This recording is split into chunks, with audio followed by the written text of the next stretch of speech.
Hello fellow grower, magandang araw po and welcome to my channel, Late Grower. Ang topic natin ngayon, as the title suggests, ay kung paano mag-fertilize ng seedlings. Meron po tayong isang taga-subaybay na nag-request kung pwede sana ay gumawa ako ng video na medyo detalyado kung paano mag-fertilize ng seedlings. So, yan po ang topic natin. Sa pag-fertilize ng mga seedlings, kagaya nitong talong, pwede na po dito ang mga organic fertilizer amendments, kagaya ng compost tea, vermicast tea, manure tea, fermented plant juice. Halimbawa po, pwede rin pong idilig dito habang sila ay seedlings pa rin. Ang kagandahan ng mga organic na fertilizer ay hindi mau-overdose ang ating halaman. So wala tayong problema doon na baka masunog o malapnos ang ating mga seedlings. Ang problema, pag ang gagamitin natin ay inorganic fertilizers kagaya ng nandito ngayon. At dito po ang magiging focus natin kung paano sila gamitin sa ating mga seedlings. So para sa mga nagtatanim sa bakuran na ang gamit ay inorganic fertilizers, ang video pong ito ay para sa inyo. At gusto ko lang pong paunahan na ang isi-share ko sa inyo ay yung aking sariling karanasan na nagtatanim sa loob na rin ng ilang taon sa bakuran. So pwede pong yung aking sistema ay magkaiba sa pamamaraan ng iba. So nasa sa inyo na po kung susundin ninyo or idadagdag lang sa inyong kaalaman ang isi-share ko sa inyo ngayon. Bago tayo gumamit ng inorganic fertilizer ay kailangan po na maintindihan muna natin kung saan sila ginagamit at kung para saan ang gamit nila. So halimbawa po, pagka seedling pa lang, kadalasan ginagamit natin dyan ay urea na ang content niya ay 46% na nitrogen, wala siyang phosphorus, wala siyang potassium. By the way nga po pala, tungkol sa NPK, yung nitrogen, phosphorus, and potassium, meron po akong video dito sa channel na kung saan ipinapaliwanag ko ang kahalagahan ng bawat isa sa ating mga halaman. So pagka mga seedlings, normally, ang ginagamit po urea, ito yung pinakamura so far, nasa 40-45 pesos lang ang kilo nito. Ang 46% na nitrogen niya ay nakakatulong para mabilis na lumaki yung ating mga seedlings. Bukod sa urea, nandyan din ang ammonium phosphate. Ang NPK naman niya ay 16-20-0. So meron siyang phosphorus na 20%. Wala siyang potassium. At itong ammonium phosphate ay nakakatulong din bukod sa mabilis na pagpapalaki ng halaman ay nakakatulong din siya para lumago ang mga ugat ng ating seedlings. Bukod dyan sa ammonium phosphate, ang calcium nitrate naman, depende po sa supplier, ang content niya ay 19% na calcium, meron siyang 15% na nitrogen at 5% na phosphorus. So ito po yung isa sa popular na ginagamit sa pagpapalaki ng halaman at ina-apply hindi lang sa seedling stage, pati sa vegetative stage at even up to the fruiting stage. At syempre, nandyan din yung popular na complete fertilizer. Ito po, triple 14 kung tawagin, 14-14-14. Pwede yung 16-16-16 or 18-18-18. So, complete fertilizer ang tawag sa kanya. At ginagamit din na fertilizer sa mga seedling. Ngayon, meron ding mga fertilizer na hindi dapat ginagamit sa seedlings. Halimbawa, ito pong 0060. Itong potash kung tawagin. Itong potash, ang purpose nito ay para sa pagpapabulaklak ng inyong mga halaman. So, seedling pa yan. Siyempre, hindi pa natin kailangan pabulaklakin. Hindi pa dapat bigyan ng potash. Lalo na yung ganito na mataas 0060. Meron din dyan yung foliar. Halimbawa, kagaya nito. 15-15-30 naman yung kanyang NPK composition. Ito po ay para din sa pagpapabunga ng ating mga halaman. So ito hindi ginagamit sa seedlings. Now, paano naman natin i-fertilize ang seedling? Halimbawa, meron akong talong dito, merong sili, at meron ding kamatis. So iba-iba yung stage ng growth nila. Pag nag-umpisang magkaroon ng 3 dahon ng inyong seedling, ay pwede na po natin silang i-fertilize. Sa pag-fertilize naman, dapat po ito ay mahinang dosage lang. Huwag natin tatapangan para hindi malapnos o masunog at mamatay ang ating seedling. Sa ganito kalaki halimbawa, lalagyan ko lang siya ng isang butil ng calcium nitrate. 1 hanggang 2 butil po ay pupwede. Ibaon lang siya, huwag natin ididikit sa puno. And then, basain ng tubig. At pwede itong gawin every 5 days or once a week. Pagdating naman sa ganito kalaki ng ang tanim, ito po halimbawa ay sili at meron na itong mga 4 hanggang 6 na dahon. Pwede po tayong maglagay ng 3 butil na sa kanya ng calcium nitrate. Again, pareho po nung sa talong, ilalayo natin sa puno. Huwag natin ididikit sa puno yung fertilizer. And then, diligan. Ngayon, ito pinakita ko sa inyo ay pwedeng gawin kahit nasa triple 14, kahit sa urea, kahit sa ammonium phosphate. So, halimbawa, ang nabili mo ay ammonium phosphate, ganun pa rin po ang sistema. Pagka mga 3 dahon pa lang yan, isa-isa lang muna ang lagay hanggang 2. Pagka nag-4 hanggang 6 na, pwedeng 2 hanggang 3. And then, pag ganito nakalaki sa kamatis na ito, pwede na po dito ang mga 5 butil ng urea o kaya triple 14 or ammonium phosphate or calcium nitrate. Sa pag-fertilize ng aking mga seedlings, pati na rin ng mga malalaking halaman, isa lang ang sinusunod kong principle. It is better to under-fertilize than to over-fertilize. Kasi po, pagka nag-under-fertilize tayo, halimbawa kulang yung kanyang fertilizer na natatanggap, mapapansin mo yan, hindi siya mabilis lumaki, mabagal.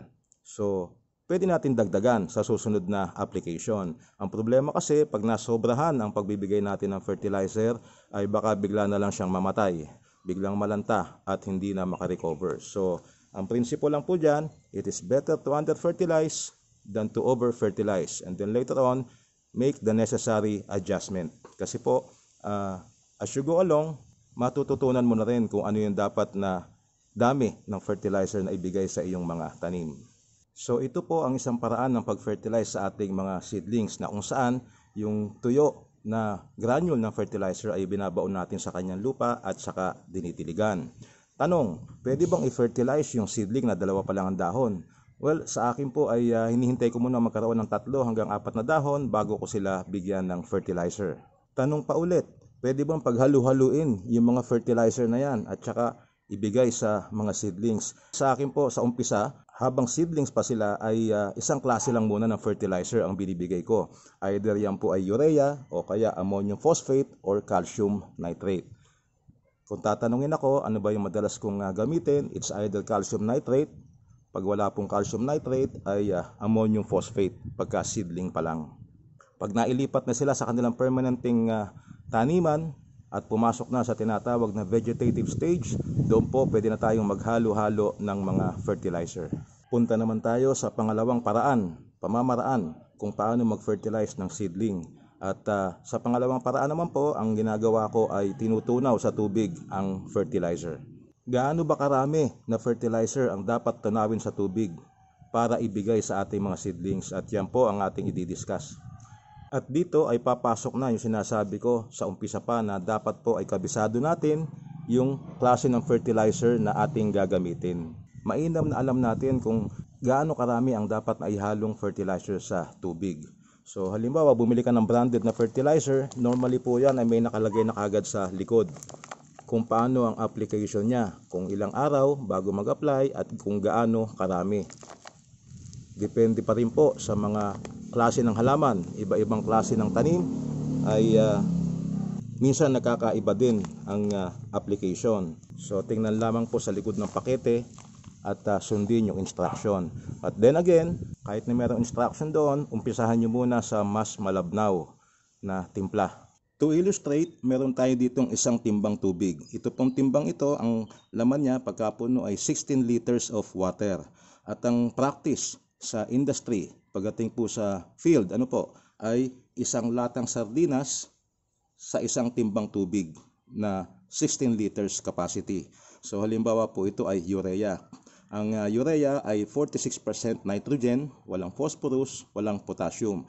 Pag ito inihalo natin sa 16 liters of water at ibinigay sa halaman, ang matatanggap niya ay 46% na urea na makakatulong para sa kanyang mabilis na paglaki, paglago ng mga dahon. Ngayon, dahil seedling pa lang yung ating bibigyan, ay medyo matapang po ang 46% na urea para sa mga seedling. So kung napansin nyo, binigyan ko lang na isang granule yung aking seedling na talong. Paano natin lalabnawan? Halimbawa, so isang latang sardinas, pag binuhos mo, 46% urea ang nandyan. Pag kalahati lang ang nilagay natin, mahahati din yung 46% na urea. Magiging 23% na lang siya. And then pag hinati mo pa uli, magiging 11.5% na lang ang urea niya pag naging 1/4 lang ng lata ang ibinigay natin. Ang isang lata na ganito, normally po ay inaabot ng 8 kutsara pag tinakal natin. So sa pareho naman natin na nagtatanim lang sa bakuran, kadalasan hindi natin kailangan ng ganito karaming timpla ng fertilizer. So karaniwan po yan, nagtitimpla lang tayo sa galon. Galon na kagaya nito. Ang isang timbang 16 liters ay nagtataglay ng 4 na galong tubig. 4 na ganon. So, kung ang isang lata ng sardinas na puno ng urea ay may 8 kutsara, ibig sabihin, dito sa galon, maglagay lang tayo ng 2 kutsara ng urea at mabibigyan na natin ang halaman ng 46% nitrogen. Yan po ang karaniwang practice sa field, pero para sa seedlings ay masyado pong matapang. Kaya nga sabi ko, dapat ay labnawan lang natin para masiguro na hindi masusunog o malalapnos ang ating mga seedlings. So paano ba maghalo halimbawa ng urea sa isang galon ng tubig? Paano ba natin siya lalabnawan? So gaya ng nabanggit ko na, pagka sa galon ay 2 kutsara normally para sa 46%. Ngayon, pag ginawa mong 1 kutsara lang ang inihalo sa isang galon, magiging 23% lang siya. Mataas pa rin yon para sa mga seedlings. Hahatiin pa natin uli, magiging kalahating kutsara. Sa kalahating kutsara, pag inihalo natin sa isang galon ng tubig, magiging 11.5% na lang siya. Mataas pa rin po iyon, lalo na sa mga seedlings na 3 pa lang o 4 ang dahon. Pag 1 kutsarita naman na urea ang ating inihalo sa isang galon ng tubig, ay around 6% na lang po yung nitrogen doon, at pwede na natin iyon na ipandilig sa ating mga seedlings. Kung masela ng inyong mga seedlings, halimbawa, pwede pa rin nating babaan yan kalahating kutsarita.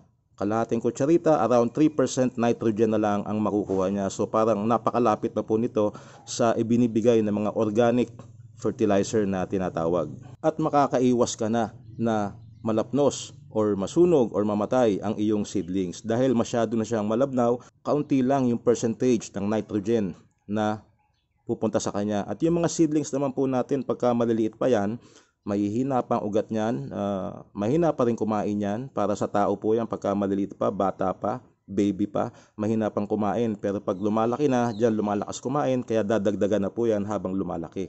Pero habang seedlings pa lang, dapat po ay mababang dosage lang ng fertilizer ang ating ibibigay para maiwasan ang pagkasunog.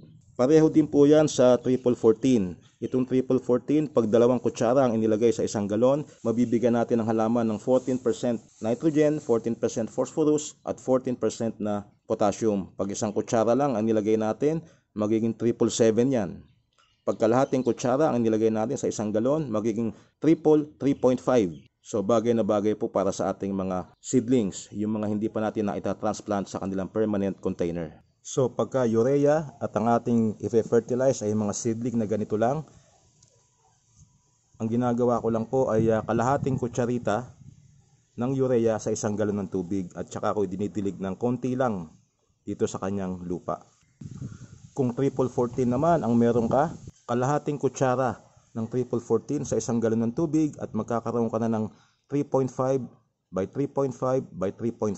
So malapit na po iyon sa tapang o sa nutrients na binibigay ng ating mga organic fertilizer. Pag ammonium phosphate naman ang gagamitin, kagaya nito 1620, pwede na po dyan ang 1 kutsarita sa isang galon ng tubig. Papatak na lang siya na 2% nitrogen and 2.5% na phosphorus. So mababa na rin po at tama lang para sa mga seedlings na ganito.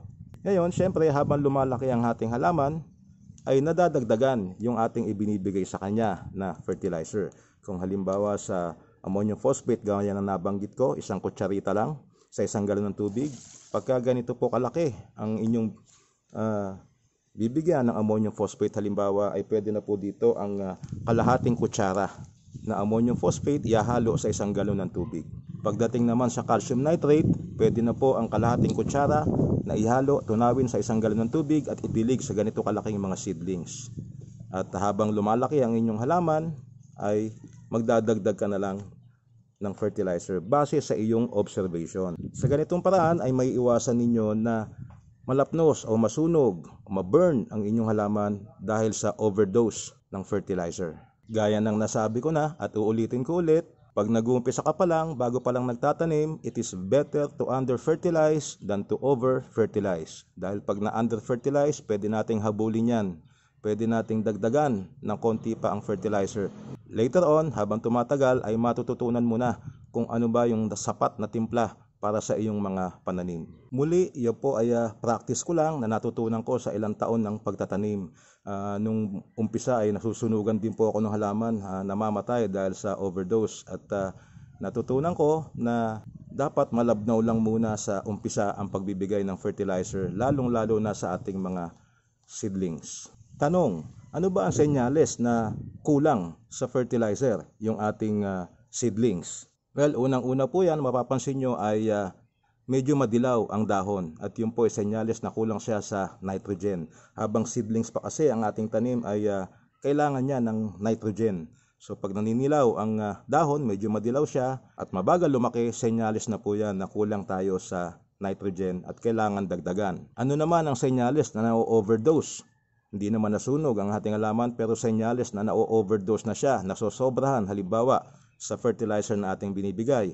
Pag napansin nyo na ang dahon ay nagiging dark green ang kulay, yan po ay senyales na medyo nasosobrahan na siya ng fertilizer. Hindi naman siya nasusunog, halimbawa, hindi naman siya nalalanta, pero yun po ay senyales na medyo nasosobrahan na siya, kaya dapat ay bawasan ng kaunti ang ibinibigay na fertilizer. Ito pong ganitong kulay ng dahon, yan lang po ang ideal para sa mga seedlings. At yan po ang ating video kung paano mag-fertilize ng ating mga seedlings using inorganic fertilizer.